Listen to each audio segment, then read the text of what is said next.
जगन्नाथ मंदिर का रहस्य क्या है, वहाँ पर जो पतित पावन है उनका रहस्य क्या है और जगन्नाथ प्रसाद का रहस्य क्या है। राजा का एक ड्रीम था कि वो एक ऐसा मंदिर बनवाए जहाँ पे भगवान विष्णु स्वयं विराजमान हो और आप किसे ढूँढ रहे हो? वो कहते हैं नीलमाधव को। तो वो बोलते हैं आप बिल्कुल सही डायरेक्शन में हैं, यहीं से आप आगे चले जाइए। और सोते वक़्त उनको एक स्वप्न आता है, स्वप्न में भगवान उनसे कहते हैं कि मैं नीलमाधव के रूप में हूँ।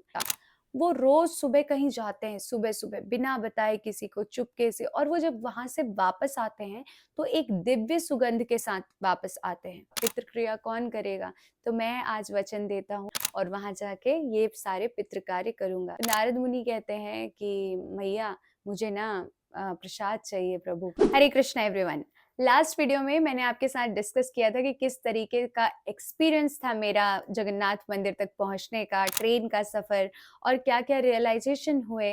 और आगे भी मैं आपको बहुत सारी जगन्नाथपुरी की पास्ट टाइम प्लेसेस बताने वाली हूँ। लेकिन उससे पहले लास्ट वीडियो में मैंने आपसे बोला था कि मैं अगली वीडियो में आपको बताऊंगी कि जगन्नाथ मंदिर का रहस्य क्या है, वहाँ पर जो पतित पावन है उनका रहस्य क्या है और जगन्नाथ प्रसाद का रहस्य क्या है।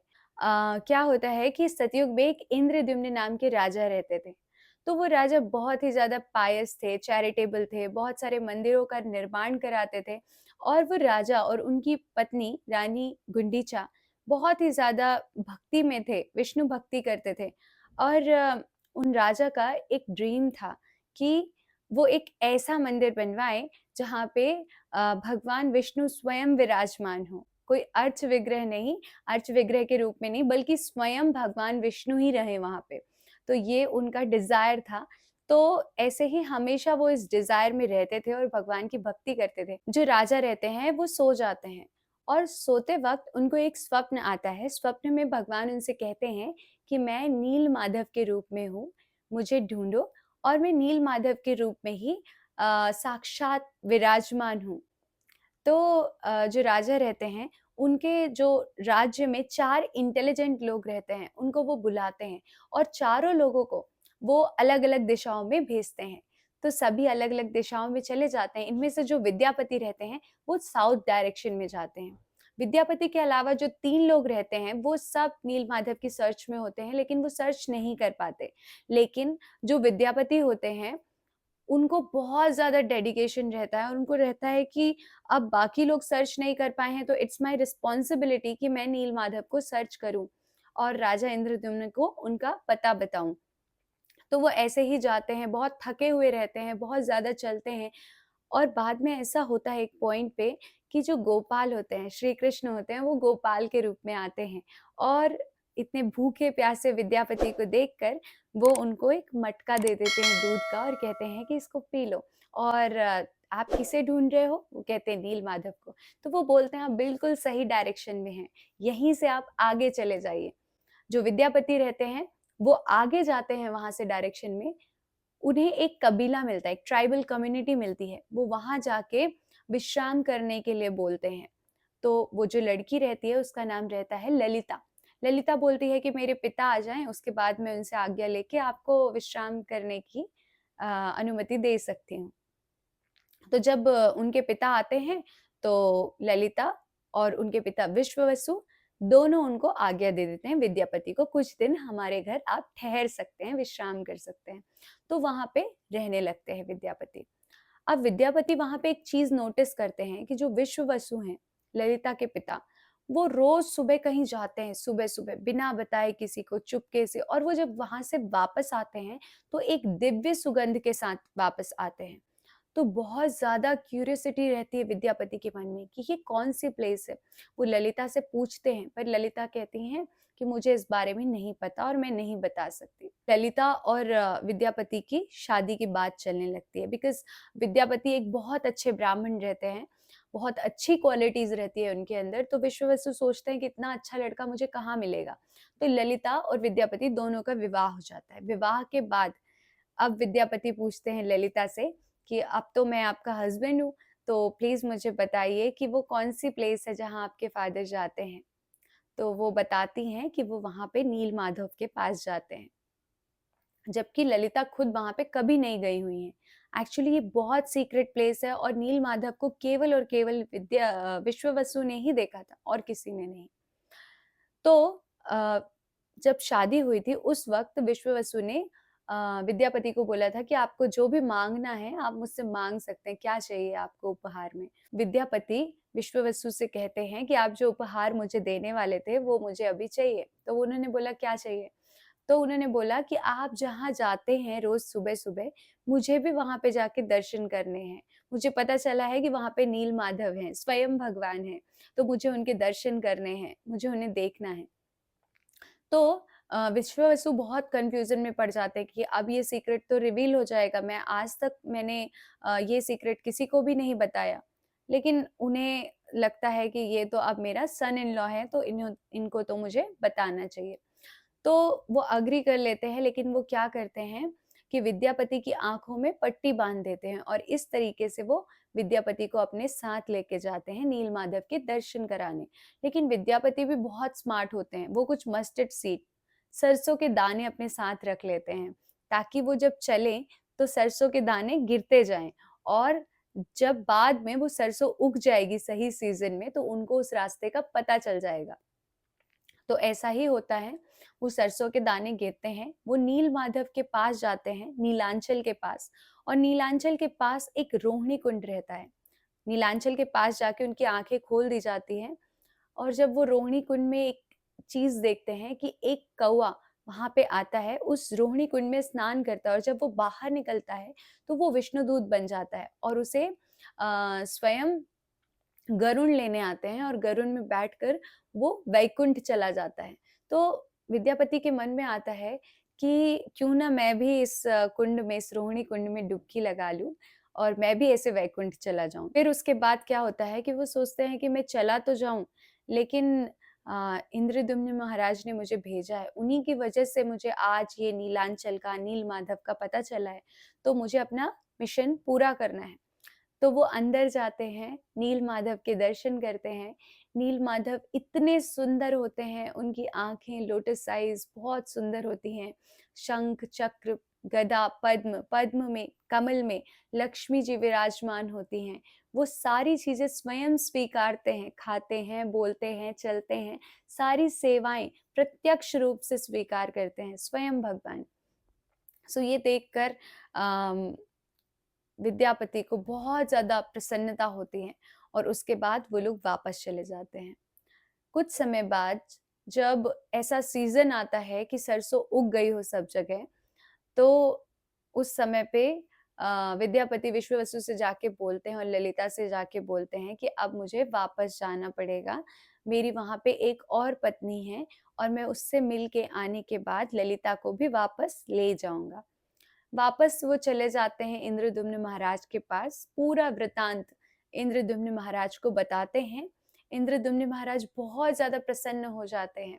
एक्चुअली एक माला रहती है जो भगवान नीलमाधव पहने हुए रहते हैं और उस माला को उन्होंने विश्ववसु को दिया था। विश्ववसु ने उस माला को विद्यापति को दे दिया था और उसी माला को अब विद्यापति ने राजा इंद्रद्युम्न को दिया। तो इंद्रद्युम्न बहुत ज़्यादा प्रसन्न हो जाते हैं कि तुमने कितना बड़ा काम कर दिया। फिर उसके बाद जब वो विद्यापति के साथ महाराज और बाकी सब उस जगह पे नीलांचल पर पहुँचते हैं, तो नील माधव वहाँ से गायब हो चुके होते हैं। जब ये सब विश्ववसु को पता चलता है, उनको बहुत दुःख होता है, लेकिन राजा ने विश्ववसु को जेल में डाल दिया। ये सोच के कि इन्होंने नील माधव को छुपा के रखा और देखो आज नील माधव हमारे साथ नहीं है। तो इस वजह से उन्होंने जेल में डाल दिया। उसके बाद क्या होता है कि अब राजा बहुत ज़्यादा परेशान हो जाते हैं। राजा अन्न वग़ैरह सब कुछ त्याग कर देते हैं और वो समुद्र के किनारे बैठ जाते हैं। वहाँ पे उनको आकाशवाणी होती है कि राजा तुम परेशान मत हो, मैं तुम्हें यहाँ पे मिलूँगा, लेकिन तुम्हें क्या करना है कि तुम्हें बहुत सारा यज्ञ करना है, इसमें तुम्हें नारद मुनि हेल्प करेंगे। तो राजा नारद मुनि आते हैं, उनके साथ चले जाते हैं, नारद मुनि उन्हें विधि-विधान बताते हैं और राजा यज्ञ करते हैं। ये यज्ञ यज्ञ नरसिम्हा करके एक टेम्पल है जगन्नाथपुरी में, गुंडीचा मंदिर के पास, वहीं पे राजा करते हैं। तो आप उस प्लेस में भी जा सकते हैं। तो इस तरीके से यज्ञ करने के बाद भगवान बहुत ज़्यादा सैटिस्फाई हो जाते हैं राजा से। एंड उसके बाद राजा को स्वप्न आता है कि जाके देखो, समुद्र में दारू ब्रह्म के रूप में मैं हूँ।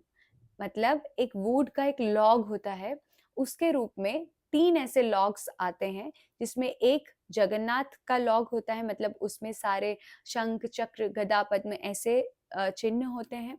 दूसरा बलराम का होता है, जिसमें उनका हल होता है, प्लो होता है, और तीसरा सुभद्रा मैया का होता है। राजा देख के बहुत प्रसन्न हो जाते हैं समुद्र में जाके, लेकिन कोई भी उसे वहां से उठा नहीं पाता है। राजा को आकाशवाणी होती है कि तुमने विश्ववसु को बहुत ज्यादा कष्ट पहुंचाया है, वो मेरा बहुत प्रिय भक्त है, तुमने ये सोच लिया कि उसने मुझे छुपाया और तुमने उसे जेल में डाल दिया, ये तुमने बिल्कुल अच्छा नहीं किया। तो राजा वापस जाते हैं विश्ववसु के पास, उसके चरणों में गिरते हैं और उनको अपने साथ लेके आते हैं। देन विश्ववसु जैसे आते हैं, वो उठाने की कोशिश करते हैं, आराम से दारू ब्रह्म बाहर आ जाते हैं। और उसके बाद अब अगेन राजा परेशान हो जाते हैं, क्योंकि कोई भी स्कल्पचर उसे बना ही नहीं पाता है विग्रह फॉर्म में, उसे मूर्ति का शेप दे ही नहीं पाता है। तो राजा बहुत परेशान हो जाते हैं। राजा को फिर से एक स्वप्न आता है, और उसमें पता चलता है कि एक बूढ़ा व्यक्ति आएगा जो कि इस कार्य को करने में सक्षम है। तो एक्चुअली ये बूढ़ा व्यक्ति कोई और नहीं बल्कि विश्वकर्मा जी ही होते हैं, जो स्वयं आते हैं एक बूढ़े ब्राह्मण के फॉर्म में, और वो कहते हैं कि मैं इसको बना तो सकता हूँ, लेकिन 21 दिन तक बंद दरवाजे के अंदर मैं ये सारे कार्य करूंगा, और किसी ने अगर दरवाजा खोल दिया तो मैं डिसअपियर हो जाऊंगा, और जितना मूर्ति बन चुकी है उतनी ही रहेगी, उससे आगे नहीं बन पाएगी फिर। तो राजा एग्री कर लेते हैं, और 14 दिन तक बिल्कुल अच्छे से अ, छेनी, हथौड़ी सबकी आवाज आती है अंदर, लेकिन उसके बाद आवाज आना बंद हो जाती है।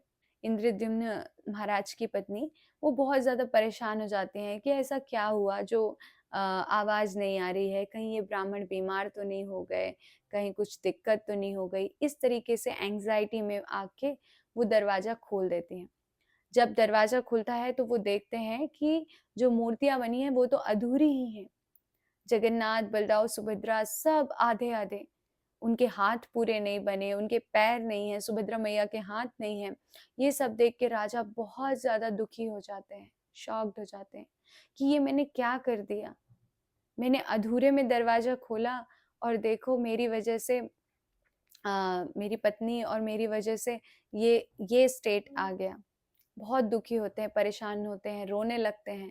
तो वहां पे नारद मुनि अपीयर होते हैं, और नारद मुनि बोलते हैं कि ये जो फॉर्म आप अभी देख रहे हैं, ये कोई अधूरा फॉर्म नहीं है, ये तो पूरा है, पूर्ण है, ये भगवान का पूर्ण फॉर्म है। तो वो एक स्टोरी बताते हैं द्वापर युग की, कि द्वापर युग में क्या होता है। एक बार जो भगवान श्री कृष्ण की रानियां हैं, वो बहुत ज्यादा उत्साहित रहती हैं ये सुनने के लिए कि भगवान श्री कृष्ण इतना ज्यादा ख्याल रखने के बाद भी ब्रज की गोपियों को ही क्यों याद करते हैं, राधा रानी को क्यों याद करते हैं, सपने में उन्हें ही क्यों बुलाते हैं। तो जो रोहिणी मैया होती हैं, बलराम जी की माता, केवल उन्होंने ही वृंदावन की लीला भी देखी है, और यहाँ द्वारका की लीला भी देखी है। तो वो सारी रानियों के साथ बैठ जाती हैं उनको ये लीला बताने के लिए कि ऐसा क्यों है, और सुभद्रा मैया को कहती हैं कि आप गेट पे खड़े रहना, ताकि कृष्ण बलराम ना आ जाएं। नहीं तो अगर उन्होंने सुन लिया तो वो इस चीज को सहन नहीं कर पाएंगे, वो उन्हें बहुत याद आती है ना वृंदावन के लोगों के लिए, तो वो इस चीज को सहन नहीं कर पाएंगे, कुछ भी हो सकता है, बेहोश हो जाएंगे, रोने लगेंगे। तो इस तरीके से जो सुभद्रा मैया है वो गेट पे खड़ी रहती हैं, और रोहिणी मैया सारी ब्रज की लीलाएं जो भगवान श्री कृष्ण की रानियां हैं, बटरानियां हैं, उन सबको बताती हैं। और सुभद्रा मैया मंत्र मुग्ध हो जाती हैं सुनते सुनते, वो भूल जाती हैं कि मैं यहाँ पे द्वार पे किस लिए खड़ी हूँ। धीरे धीरे करके कृष्ण बलराम भी आके उनके बगल में खड़े हो जाते हैं। सुभद्रा मैया के एक साइड जगन्नाथ, मतलब श्री कृष्ण और दूसरे साइड बलराम। तो इस तरीके से तीनों खड़े होके इतने एक्सटेसी में चले जाते हैं, महाभाव में चले जाते हैं कि उन सब के जो हाथ पैर होते हैं वो श्रिंक हो जाते हैं, अंदर की ओर चले जाते हैं वो ब्रज की लीलाओं को सुन के। तो ये स्वरूप और कोई नहीं देख पाता, लेकिन नारद मुनि वहां पे आ जाते हैं और नारद मुनि ये स्वरूप देख लेते हैं। और नारद मुनि ने जैसे ही ये स्वरूप देखा वो बहुत ही आनंदित हो जाते हैं, एक्सटेसी में चले जाते हैं। तो फिर जैसे ही नारद मुनि को भगवान ने देखा, उन्होंने अपना स्वरूप बदल लिया, ओरिजिनल स्वरूप में आ गए और उन्होंने कहा कि ये बात किसी को मत बताना। तो नारद मुनि ने कहा कि मैं एक शर्त में नहीं बताऊंगा कि ये जो आपका रूप है ये कलयुग में सबको पता चलना चाहिए।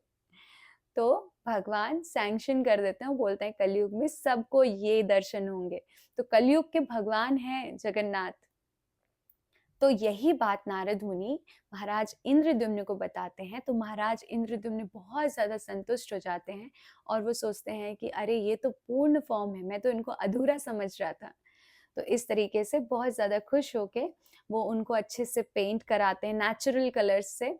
और उसके बाद सोचते हैं कि क्यों ना मैं ब्रह्मा जी को बुलाऊं इनको स्थापित करने के लिए। बड़ा भव्य मंदिर बनवाते हैं महाराज इंद्रद्युम्न। नील चक्र होता है, सब कुछ होता है उस मंदिर में जैसे कि आज है।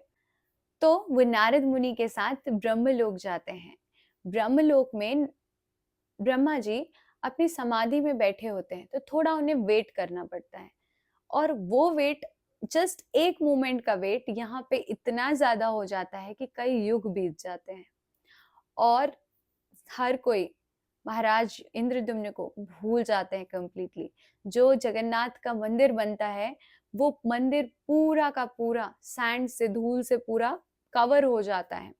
और महाराज इंद्रद्युम्न के डिसेंडेंट्स मतलब उनके वंशज आ जाते हैं, उनकी पीढ़ियां, कई पीढ़ियां आगे बढ़ जाती हैं। जितना उनका परिवार रहता है सब नष्ट हो जाता है। तो जब महाराज इंद्रद्युम्न यहाँ आते हैं तो यहाँ पर उनके वंशज उनको पहचानने से इनकार कर देते हैं। जब वो बोलते हैं मैं महाराज इंद्रद्युम्न हूँ, तो वो हंसते हैं। वो लोग कहते हैं कि ये कौन है, हम इनको नहीं जानते हैं, क्या बात कर रहे हैं। और उसी समय ऐसा होता है कि एक और राजा अपने घोड़े से जा रहा होता है, तो जो नील चक्र होता है उससे उनका घोड़ा टकरा जाता है, धूल में जो सना हुआ नील चक्र है। और इस तरीके से वो राजा पूरे जगन्नाथ मंदिर को डिस्कवर कर लेता है और वो ये बोलता है कि इस मंदिर को तो मैंने ही डिस्कवर किया है। महाराज इंद्रद्युम्न बोलते हैं नहीं नहीं, इस मंदिर को मैंने डिस्कवर किया है, एक्चुअल में मैंने बनवाया, इतना मैंने इसके लिए प्रयत्न किया है और मैं ब्रह्मा जी को लेके आने वाला था इसकी स्थापना करने के लिए। तो कोई उनकी बात पे बिलीव नहीं करता। तो उस समय एक क्रो मतलब कि कौवा और एक टॉर्टोइस मतलब कि कछुआ, वो दोनों इस बात का प्रमाण देते हैं कि महाराज इंद्रद्युम्न ने ही इसे बनवाया था। हम भी तब से ही अभी तक जीवित हैं और हम इस बात का सबूत हैं, प्रमाण हैं। तो फिर सब लोग मान जाते हैं कि हाँ ये कोई दिव्य जीव है जो इनके बारे में ऐसे बता रहे हैं। उसके बाद सब महाराज इंद्रद्युम्न से क्षमा मांगते हैं और महाराज इंद्रद्युम्न ब्रह्मा जी के साथ मिलके बहुत अच्छे से स्थापना करते हैं। ब्रह्मा जी ब्रह्म पदार्थ के साथ जगन्नाथ को स्थापित करते हैं और ऐसा कहते हैं कि हर 12 साल में नव कलेवरम होता है। मतलब जो जगन्नाथ की ओल्ड डीटीज होती हैं उससे नई मतलब जो जगन्नाथ की ओल्ड डीटीज होती हैं उसको नई डीटीज से रिप्लेस किया जाता है। और जो ओल्ड डीटीज में ब्रह्म पदार्थ होता है वो नई डीटीज में डाला जाता है। इन ओल्ड डीटीज को सॉइल में मिला दिया जाता है जिसको खनन संस्कार बोलते हैं। और ये खनन संस्कार वहीं पे एक कोयली वैकुंठ नाम का एक प्लेस है जगन्नाथ मंदिर के अंदर, वहीं पे होता है हर 12 साल में एक बार। जगन्नाथ स्थापित होते हैं। जगन्नाथ बहुत ज्यादा प्रसन्न हो जाते हैं महाराज इंद्रद्युम्न से और बोलते हैं कि मांगो, आपको क्या वरदान मांगना है, मैं बहुत ज्यादा प्रसन्न हूँ, कितना आपने स्ट्रगल किया मुझे यहाँ स्थापित करने के लिए।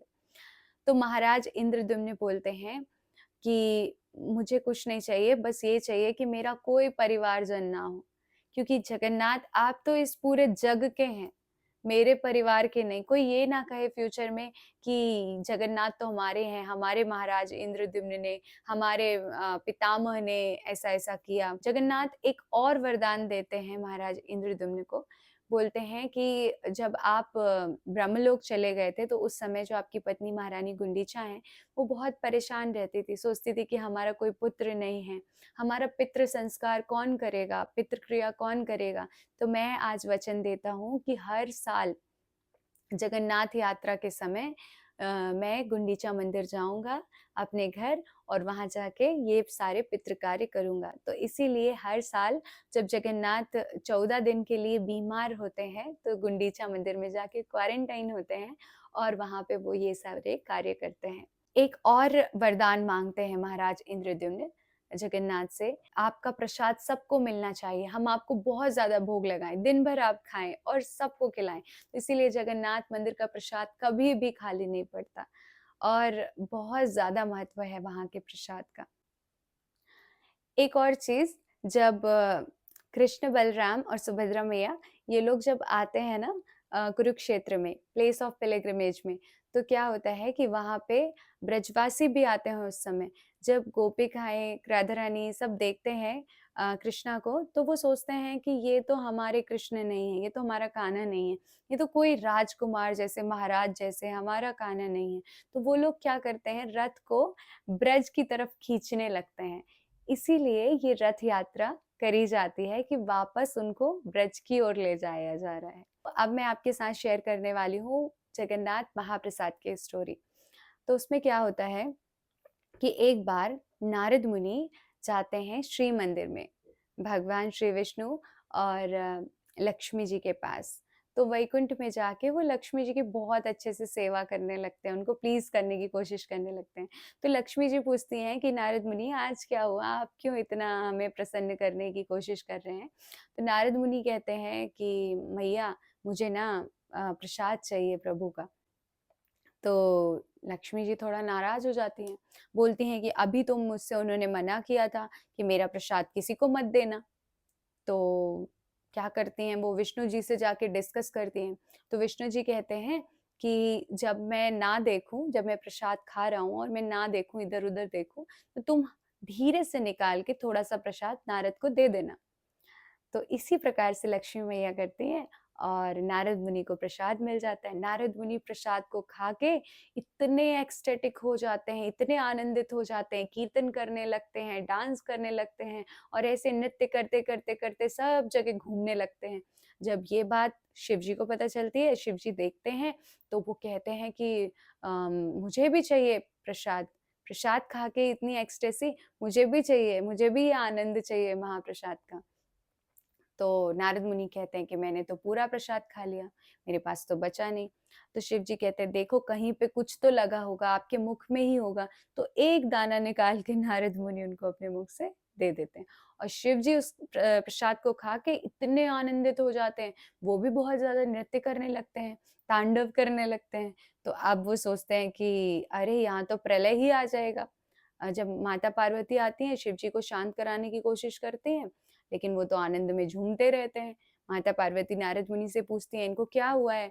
तो नारद मुनि बोलते हैं, अरे! इन्होंने तो प्रसाद खा लिया है। तो फिर माता पार्वती बोलती हैं कि हमें प्रसाद नहीं मिला, मेरे सारी संतानों को प्रसाद नहीं मिला, तो वो जाती हैं विष्णु जी के पास और बोलती हैं मुझे भी प्रसाद चाहिए। तो इस तरीके से करके विष्णु जी उनको वरदान देते हैं माता पार्वती को कि आपको ये प्रसाद मिलेगा और कलयुग में मैं आपको वरदान देता हूँ कि आप विमला देवी के रूप में मेरे जगन्नाथ मंदिर में, श्री मंदिर में स्थापित रहेंगी और जगन्नाथ महाप्रसाद सबसे पहले आपको ही मिलेगा और आपकी सारी संतानों को, मतलब हम सबको मिलेगा। तो इसीलिए जगन्नाथ महाप्रसाद बहुत ज़्यादा एक्सटेसी, आनंद, स्पिरिचुअल आनंद, भक्ति देने वाला है। तो हमें इसे बहुत अच्छे से ऑनर करना चाहिए, कभी भी वेस्ट नहीं करना चाहिए। बोलिए जगन्नाथ महाप्रसाद की जय।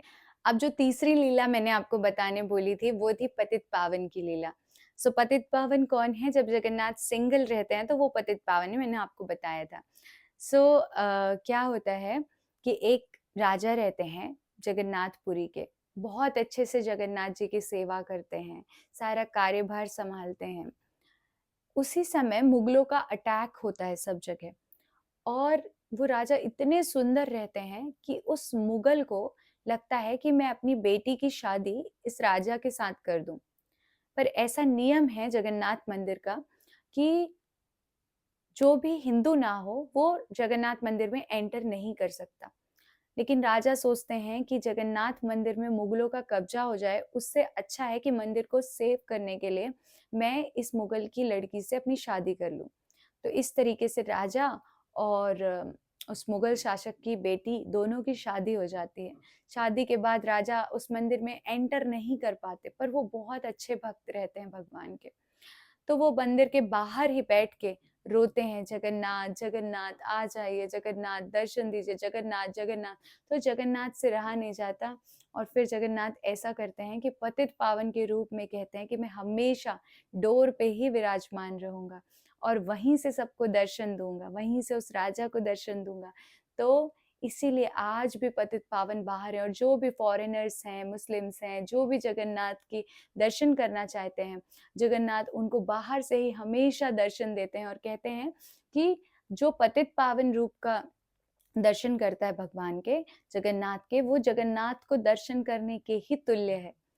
उसमें कोई अंतर नहीं है। और जगन्नाथ इतने मर्सीफुल हैं, इसीलिए वो रथ यात्रा पे भी निकलते हैं कि पूरे संसार को वो उस समय दर्शन दे सके।